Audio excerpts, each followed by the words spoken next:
বিয়ের আগের রাতে পালিয়ে চলে এসেছি। কিছুই করার নেই, কারণ একজনকে অনেক ভালোবাসি, আর সেখানে অন্য কারোর সাথে বিয়ে দিতে চাইলে তো পালাতেই হবে। তাই আমিও পালিয়েছি। যাকে ভালোবাসি তাকে আমি কখনো দেখিনি। অনেকবার ঠিক করেছি দেখা করব, কিন্তু কোনো না কোনো কারণে দেখা করাটা হয়ে ওঠেনি। তাই তাকে না দেখে ভালোবেসে যাচ্ছি। আর আজকে আমার বিয়ের কথা শুনে সে পাগল হয়ে যাচ্ছে। তারপর সে আমাকে বলে পালিয়ে আসতে। আমিও বেশি কিছু না ভেবে পালিয়ে আসি। চলুন পরিচয়টা দিয়ে দেই, না হলে কিছুই বুঝবেন না। আমি রাজ। এবার ইন্টার পরীক্ষা দিয়ে আপাতত অবসর সময় কাটাচ্ছি। বাবা মায়ের একমাত্র ছেলে। আব্বু বিজনেস করে আর আম্মু গৃহিণী। ব্যাস, অনেক সুখে লাইফ চলতেছে আমাদের। কলেজ বন্ধ, তাই ভালোও লাগতেছে না। এই আড্ডা দিয়ে সময় পার করি আর টুং টুং করে ঘোরাঘুরি করছি। চলুন গল্পে ফেরা যাক। সকালে আম্মুর ডাকে ঘুম ভাঙলো, তাই উঠে ফ্রেশ হয়ে নাস্তা করতে নিচে চলে আসলাম। সবাই যখন নাস্তা করছিল তখনই আম্মু বলে উঠল, রাজ, কালকে তুমি আমার সাথে তোমাদের নানুদের বাসায় বেড়াতে যাবে। আম্মু তুমি গ্রামে যাবে, যাও, আমাকে এর মাঝে টানছো কেন? কারণ এবার তোর নীলাপুর বিয়ে ঠিক হয়েছে, আর তাই তোকে নিয়ে যাচ্ছি। আর এমনিতেও সেই ক্লাস 8-এর পরে আর যাস নাই। এবার তো পরীক্ষাও শেষ, চল গিয়ে ঘুরে আসবি। বিয়ে যেহেতু হচ্ছে তখন যাওয়া যায়, কিন্তু আব্বু যাবে না। আমি বিয়ের আগের দিন চলে যাব। আমার একটু কাজ আছে এখানে, তাই যেতে পারতেছি না এখন। ওকে, কিন্তু কাজ শেষ করে চলে যাবা বলে দিলাম। ওকে। আচ্ছা, ওইখানে গেলে সবাই আমাকে চিনবে তো, নাকি আনপাবলিক ভেবে বের করে দিবে? দূর পাগল, ওরা তোকে ঠিকই চিনবে, আর আমি আছি না। হুম। তারপর খাওয়া দাওয়া শেষ করে উপরে চলে আসলাম। উপরে এসে মোবাইলটা হাতে নিতেই দেখি রিয়া ফোন দিয়ে রেখেছে। তাই আর দেরি না করে কল ব্যাক করি। রিং হবার পরেই ধরে রিয়া। কি হলো? কোথায় চলে গিয়েছিলে? ব্রেকফাস্ট করতে। ও আচ্ছা, তুমি কি আমার সাথে দেখা করবে না? হুম, বলো কবে করতে চাও? পরশুদিন সকালে। সরি, আমি তো কালকে গ্রামে চলে যাব, তাই দেখা করতে পারবো না। সপ্তাহখানেক পরে একটা সময় বলো, তখন দেখা করতে পারবো। তুমি যে গ্রামে যাবে এটা আমাকে আগে বলনি কেন? আরে আজকে সকালেই তো নাস্তা করার সময় বললো, তাই এখন বলতেছি। আচ্ছা ঠিক আছে, যাও। তবে ওইখানে গিয়ে আবার আমাকে ভুলে যেও না। তোমার থেকে সুন্দর মেয়ে পেলে তোমাকে তো ভুলে যাবই। চুপ শায়দা। আমার থেকে হয়তো সুন্দর পাবে, কিন্তু কেউ আমার মতো ভালোবাসবে না, এটা মনে রেখো। ওকে, আচ্ছা ভালো থেকো। আমার অন্য একটা গপ ফোন দিতেছে, ওর সাথে কথা বলে নেই। রিয়াকে রাগাতে বললাম। শয়তান একটা। ওকে, তোমার জিএফ এর সাথে কথা বলা শেষ করো, বাই। তারপর রিয়া ফোনটা রেখে দিল। রিয়া বুঝে গেছে আমি তাকে এসব রাগানোর জন্য বলি। এইভাবে দিনটা কেটে গেল। সকালে আম্মুর ডাকে ঘুম ভাঙে আমার, তাই জিজ্ঞাসা করলাম, কি হয়েছে আম্মু? ওই, তোকে না বললাম আজকে তোদের নানুদের বাসায় যাব, তাও কেন দেরি করে ঘুমাচ্ছিস? আচ্ছা তুমি যাও, আমি ফ্রেশ হয়ে আসতেছি। ওকে। বলেই আম্মু চলে গেল। তারপর উঠে চলে গেলাম ফ্রেশ হতে। ফ্রেশ হয়ে এসে মোবাইলটা হাতে নিয়ে দেখি রিয়ার 5টা মিসড কল এসে রয়েছে। তাই সাথে সাথে কল ব্যাক করলাম। রিয়া ফোন ধরতেই বলে উঠলাম, সরি, ঘুমাচ্ছিলাম তাই ফোনটা ধরতে পারি নাই। বিয়েটা করে বাসায় এসে নেই, তারপর এত বেলা করে ঘুমানো বের করব। আপনি বউ হওয়ার স্বপ্ন দেখতে থাকেন, আমি এদিকে গ্রাম থেকে ঘুরে আসি, কেমন? আচ্ছা, আমাকেও সাথে নিয়ে চলো না প্লিজ রাজ। তুমি বাসায় চলে আসো, আমি তুমি আর আম্মু মিলে চলে যাব। আমি যদি আসি তাহলে তুমি কি পরিচয় দেবে আমার তোমার আম্মুর কাছে? বলবো যে আমার ফ্রেন্ড, আর তুমি আমাদের সাথে যাবে। আমি তোমার কি লাগে, ফ্রেন্ড? তাহলে তোমার গার্লফ্রেন্ডটাকে শুনি। আরে তুমি তো আমার গার্লফ্রেন্ড, কিন্তু আম্মুকে কিভাবে বলবো গার্লফ্রেন্ড? তাই ফ্রেন্ড বলে চালিয়ে দেই। বিয়ের বয়স হলে না হয় পরে সব খুলে বলবো। ঠিক আছে, তাহলে তখনই আমি আব্বু আম্মুর সামনে যাব। এখন যাওয়া লাগবে না আমার গ্রামে। ওকে, তাহলে ভালো থেকো। কুত্তা, বিড়াল, হনুমান। আরও কিছু গালি দিয়ে ফোনটা রেখে দিল। আমিও সবকিছু গুছিয়ে ব্যাগে নিয়ে রেডি হয়ে গেলাম। তারপর আর কি, গাড়ি নিয়ে রেডি হয়ে রওনা দিলাম গ্রামে। পৌঁছাতে প্রায় বিকেল শেষ হয়ে সন্ধ্যা হয়ে এলো প্রায়। বাড়িতে গিয়ে সবার সাথে সাক্ষাৎ শেষ করব বলে ঠিক করলাম, কিন্তু আমার সাথে কেউ কথাই বলছে না। শুধু আম্মুর সাথে সবাই কথা বলতেছে। হঠাৎ একটা মেয়ে এসে আমাকে একটা রুম দেখিয়ে দিল। ব্যাগ রেখে একটু জিরাতে বসলাম। তখনই নীলা আপু আসলো। কি রে রাজ, কি খবর তোর? এই তো ভালো আপু। তুই তো অনেক বড় হয়ে গেছিস। কিছুটা। কিন্তু আমি আসার পর কেউ কোনো কথা বললো না কেন আমার সাথে? আরে তুই কত বছর ধরে আসিস না, তাই সবাই তোর উপরে অভিমান করে আছে। তুই তোর মামার একমাত্র ভাগ্নে, তাও যদি না আসিস তাহলে তো রাগ করবোই, তাই না? ও তাহলে এই কথা। ঠিক আছে, সবাইকে বলে দিও আমার খাবার রুমে পাঠিয়ে দিতে। আমি আর রুম থেকে বেরোবো না, ওনাদের সাথে কথাও বলবো না। বোকা, যা গিয়ে সবার সাথে একবার কথা বলে দেখ, সবার অভিমান ভেঙে যাবে। আরে চিন্তা করো না, আমি সবকিছু ঠিক করে দিব। ওকে, তুই রেস্ট কর, আমি যাই। ওকে। তারপর আপু রুম থেকে চলে গেল। আমি আবার বসে গেলাম খাটে। মোবাইলে রিয়াকে টেক্সট করে জানিয়ে দিলাম আমি পৌঁছে গেছি, না হলে আবার আর চিন্তা করবে। হঠাৎ কে যেন দরজা দিয়ে ঢুকলো। রুমে তাকিয়ে দেখি এটার কেউ না, ছোট মামার ছোট মেয়ে জয়া। জয়া দেখতে একদম পরীর মতো, কিন্তু আমার কাছে ও সারা জীবন ফাজিল হয়ে থাকবে। আমার হাতে কামড় দিয়েছিল ছোটবেলায়, আমার এটা এখনো মনে আছে। জয়া আমার থেকে 16 ঘন্টার বড়, আমার ক্লাসমেট জয়া। জয়া আর আমার মাঝে সম্পর্কটা হলো সাপ আর নেউলের মতো। জয়াকে দেখা মাত্রই চেহারার সব হাসি খুশি উড়ে গেল আমার। জয়া এদিকে আমার দিকে কিছুক্ষণ তাকিয়ে থেকে হঠাৎ একটা ভাব নিয়ে বলতে শুরু করলো, কি রে ফকিন্নি, তুই চলে এসেছিস? তুই তো হাতে পায়ে ভালোই লম্বা হয়েছিস। তো তোর কি, যা এখান থেকে ভাগ, আর সপ্তাহের ভিতর যেন তোর মুখ না দেখি। আমার বাসায় এসেই আমাকে তাড়িয়ে দিবি? বাহ, কি চমৎকার বাণী বললি রে তুই। আর একটা কথা, আমি না তোর থেকে বড়? তাহলে তুই আমাকে তুই তুকারি করছিস কেন? তাহলে আপনাকে কি বলে ডাকবো? আপনি বা আপু? তার থেকে ভালো তোকে নাগিন বলে ডাকি। আমি শুনেছি জয়া নাকি নাগিন ড্যান্স করে বাসায়। ব্যাস, রাজের কথা শুনে জয়া তেলে বেগুনে জ্বলে উঠল। সুন্দরী মেয়ের চেহারা এমনিতেও হালকা, একটু রাগলেই লাল হয়ে যায়। জয়ারও তাই হয়েছে। জয়াকে আর একটু রাগিয়ে দিতে ও লাল চেহারা দেখে বলে উঠলাম, এই তো নাগিনের রূপটা বাহিরে আসতেছে। গুড, নাগিন গান ধরবো নাকি আমি? জয়া আমার কথা শুনে এবার রাগের চরম পর্যায়ে চলে যায়। জয়া আর কিছু না বলে রুম থেকে বেরিয়ে গেল। আমি একটা শান্তির নিঃশ্বাস নিয়ে বসে পড়লাম। কিছুক্ষণ পর গিয়ে আমি ফ্রেশ হয়ে এসে বসেছিলাম রুমে। রুমে ভালো লাগছিল না, তাই আমি রুম থেকে বেরিয়ে ড্রয়িং রুমে গেলাম। এসে দেখি আম্মু বসে বসে টিভি দেখতেছে আর নানু রাতের খাবার রেডি করতেছে, আর নানুকে দুই মামি হেল্প করতেছে। আমি গিয়ে আম্মুর পাশে বসে টিভি দেখতে লাগলাম। হঠাৎ আমি নানুকে দেখিয়ে বলে উঠলাম, আচ্ছা আম্মু, আমার কেন জানি মনে হয় এই বৃদ্ধ মহিলাটাকে কোথায় যেন দেখেছি। এই মহিলাটা কি যেন লাগে আমার। কথাটা বলার পরে নানুর আগে একটা ভাবনি আমার কাছে আসলো। তারপর আর কিছু না বলে আমার কান ধরে দিল মোচড়। তারপর বলতে লাগলো, আমি কি লাগি মনে নেই তোর? শয়তান, থাকবেই বা কেমন করে? 6-7 বছর পরে আমাদের যে দেখতে এসেছিস। এবার উঠে নানুকে জড়িয়ে ধরলাম আর বললাম, তোমাকে কি করে ভুলে যাই বুড়ি? আমার সাথে কথা বলানোর জন্য এটা বলেছি। সরি, এতদিন বিজি ছিলাম তাই আসতে পারি নাই। শয়তান, মানুষ হবি না। বলে নানু জড়িয়ে ধরলো। ব্যাস, নানুর সাথে ডিল ওকে। এবার মামাদের পালা, ওনারা আসলে সবকিছু ঠিক করে দিব। তাই আমি বসে টিভি দেখতে লাগলাম। তখনই জয়া হুট করে কোথা থেকে যেন এসে বসলো। কিরে পেতনি, কোথা থেকে আসলি? তোকে কেন বলতে যাব? আর তুই এখনো এই বাড়িতে কি করিস? তোকে না বলেছি তুই চলে যাবি? তুই বললেই হলো আর আমি চলে যাব? বেশি বকবক করলে তোকে বাসা থেকে বের করে দিব। আমার সে ক্ষমতা আছে, তুই জানিস। শয়তান, রাখ, তোকে একটা উচিত শিক্ষা দেব। যা পারলে দিস। তারপর জয়া চিমটি কেটে উঠে দৌড় দেয়। আমি কিছু না বলে চুপ করে সহ্য করে নিলাম। তারপর মামারা আসলে ওনাদেরকে মানিয়ে ফেললাম। তারপর রাতে খাওয়া দাওয়া করে দিলাম, একটা ঘুম। সকালে উঠে দেখি জয়া আমার বিছানার পাশে বসে আছে। হালকা একটু ভয় পেয়ে যাই। তারপরও নিজেকে সামনে নিয়ে বললাম, কি হলো, তুই এখানে বসে আছিস কেন? জয়া আর কিছু না বলে হাসতে লাগলো। কিছুটা অবাক হয়ে গেলাম ওর এমন আচরণ দেখে, তাই আবার জিজ্ঞেস করলাম, কি হলো, এইভাবে তাকিয়ে হাসতেছিস কেন? জয়া কিছু না বলে ওর ফোন থেকে কিছু একটা বের করে আমার দিকে মোবাইলটা দেখালো। মোবাইলের দিকে তাকিয়ে আমি হতবাক হয়ে গেলাম, কারণ মোবাইলে আমি যে হাত পা ছড়িয়ে ঘুমিয়েছিলাম তার উপরে মুখ কিছুটা হা হয়েছিল। এমন সময় জয়া বলে উঠল, এইগুলো বাসার সবাইকে দেখাবো আর ফেসবুকে পোস্ট করে দেব, কি বলিস? বুঝলাম, ব্ল্যাকমেইল করার জন্য তুলেছে এগুলো। ওর কথা মতো চলতে হবে, না হলে সত্যি ফাঁস করে দিবে সবকিছু। তাই নরম গলায় বললাম, জয়া, আমি তোর তো কোনো ক্ষতি করি নাই, তাহলে তুই এগুলো কেন পোস্ট করবি বা কাউকে দেখাবি বল? এই তো বুঝেছিস, তুই অনেক চালাক রে, তাই তোকে লাইনে আনতে এগুলো করেছি।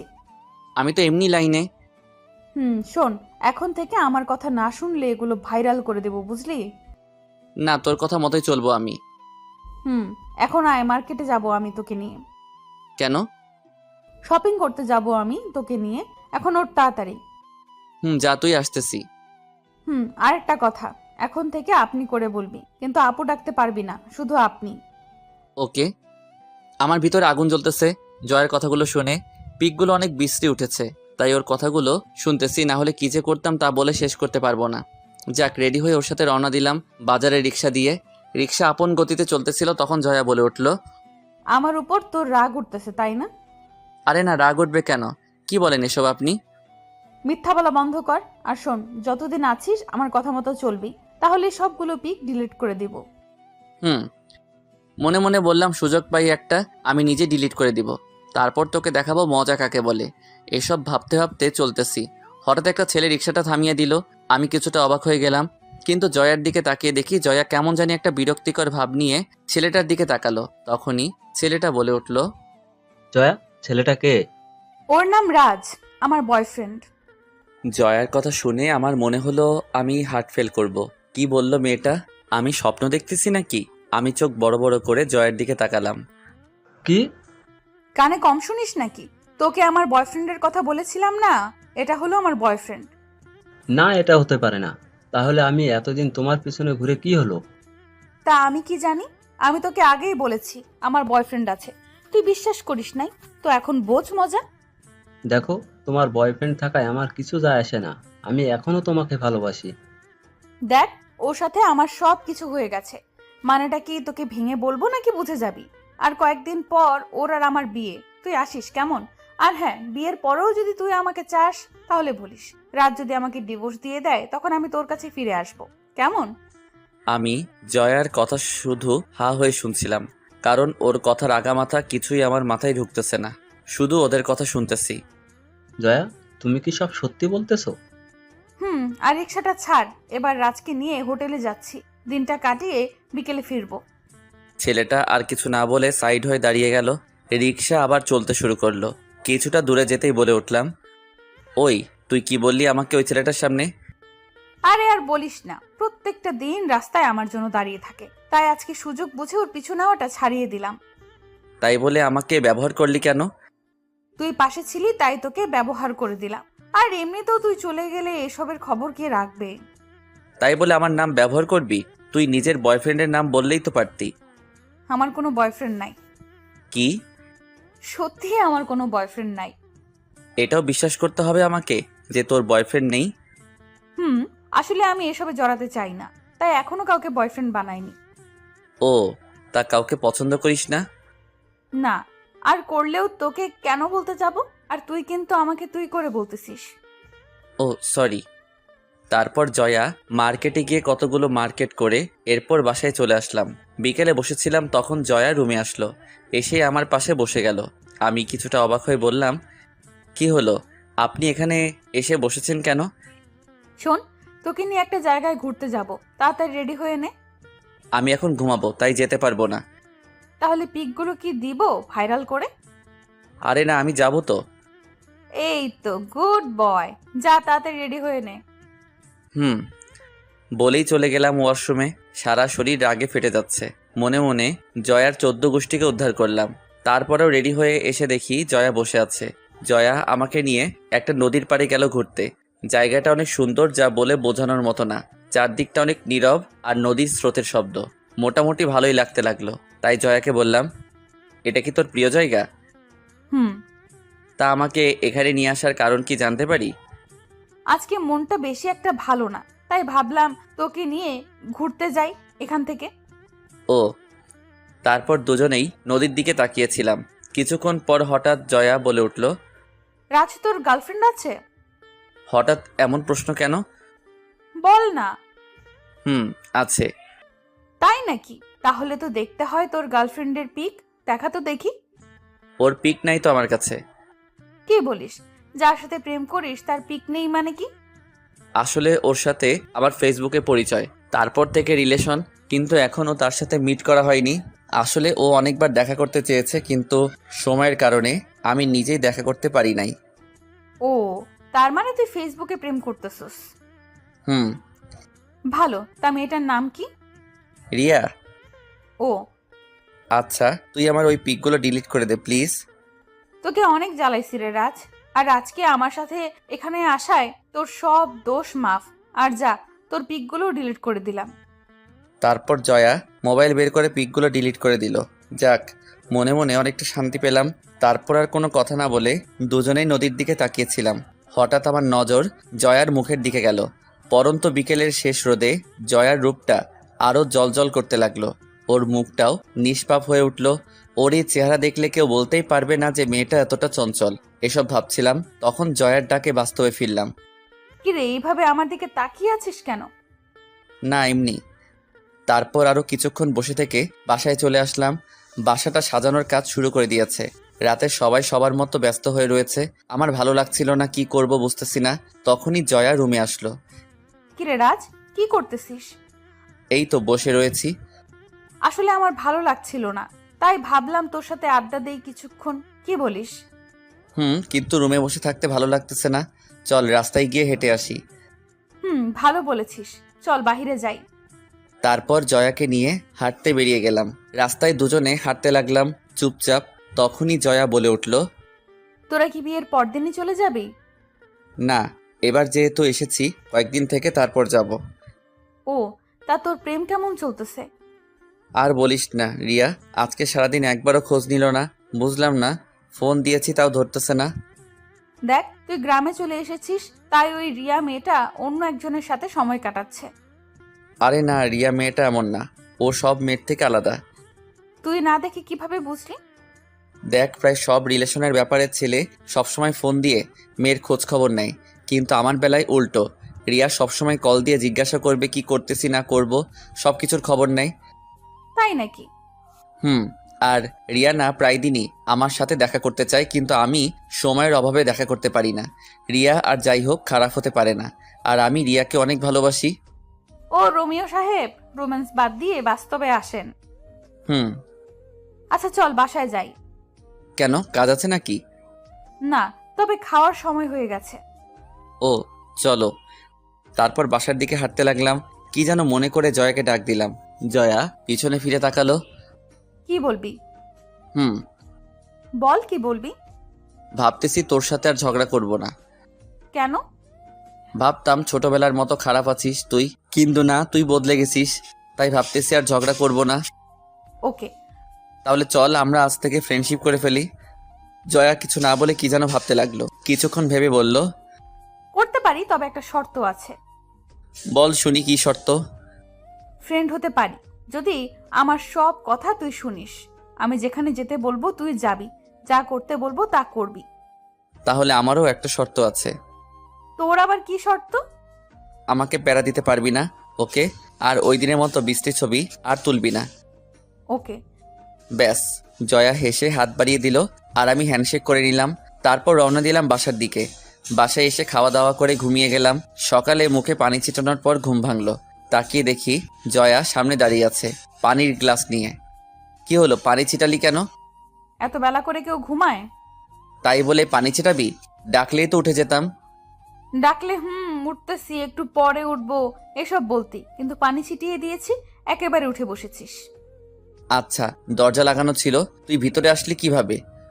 তুই আসার আগে এটা আমার রুম ছিল, তুই আসায় তোকে থাকতে দিয়েছি, তাই আমার রুম বাহির থেকে কিভাবে খুলতে হয় তা তো আমি জানবই। তাই তো বলি, এরকম নোংরা রুমটা কার হতে পারে? এটা নোংরা রুম? তাহলে বাকি রুমগুলো কি? কমপক্ষে এটার থেকে ভালো। তাহলে যা গিয়ে গরুর ঘরে থাক, ওইখানটা পরিষ্কার পাবি। হ্যাঁ, বেড়াতে এসেছি বলে এখন তো খোটা দিবি। চুপ, বক বক না করে নাস্তা করতে আয়, আম্মু তোকে ডাকতে পাঠিয়েছে আমাকে। তুই যা, আমি আসতেছি। আর চুলগুলো এমনভাবে এলোমেলো করে রেখেছিস কেন? এমনি। আগে গিয়ে এগুলো ঠিক করে আয়, আর মামিকে বলবি নাস্তা রুমে পাঠিয়ে দিতে। চুপচাপ আয়, না হলে মারবো ধরে। তোর জন্য আমি এখনো খাইনি। কি, আমার জন্য খাস নাই মানে? ভাবতেছি তোর সাথে একসাথে খাবো। আচ্ছা তুই যা, আমি আসতেছি। ওকে। বলেই জয়া চলে গেল। তারপর আমি উঠে ফ্রেশ হয়ে গিয়ে নাস্তা করে নিলাম। রাতে গায়ে হলুদের অনুষ্ঠান হবে, তাই সবাই সাজাতে ব্যস্ত হয়ে আছে, আর আমিও সবার কাজগুলো ঘুরে ঘুরে দেখতে লাগলাম। সন্ধ্যায় রেডি হয়ে গিয়ে সবার মতো আমিও এক জায়গায় বসেছিলাম। তখনই মোবাইলের একটা কল আসলো। তাকিয়ে দেখি রিয়া কল দিয়েছে, তাই তাড়াতাড়ি রিসিভ করলাম। কেমন আছো রাজ? কেমন আছি জিজ্ঞাসা করলে মারবো বলে দিলাম। সরি রাজ, এই 2-3 দিন অনেক বিজি ছিলাম, তার উপরে বাসায় কিছু মেহমান এসেছে, তাই তোমার সাথে যোগাযোগ করতে পারিনি। ও, তা কেমন আছো তুমি? ভালো, তুমি কেমন আছো? এতক্ষণে ভালো হয়েছি। হুম। তা গ্রামে গিয়ে কি নতুন কাউকে পেয়ে গেলে নাকি? তোমার কি মনে হয়? আমি যাকে ভালোবাসি সে আমাকে ছাড়া অন্য কারোর প্রতি মুগ্ধ হতেই পারে না। তাহলে জিজ্ঞেস করলে কেন? এমনিই মন চেয়েছে তাই। তবে একটা শত্রুকে ফ্রেন্ড বানিয়েছি এখানে এসে। ফ্রেন্ডটা কোনো মেয়ে না তো? আমার মামাতো বোন জয়া। গুড। তবে প্রেমে পড়ে যেও না আবার। ফালতু কথা বাদ দিয়ে এখন বলো কি করতেছো? এই তো কলিজের সাথে কথা বলছি। তাই নাকি? থাক, এত রোমান্টিক হওয়ার দরকার নেই। আপনি একটু অপেক্ষা করেন, ঢাকায় এসে এবার সবার আগে আপনার সাথে দেখা করব। ওকে, আমি অপেক্ষায় রইলাম।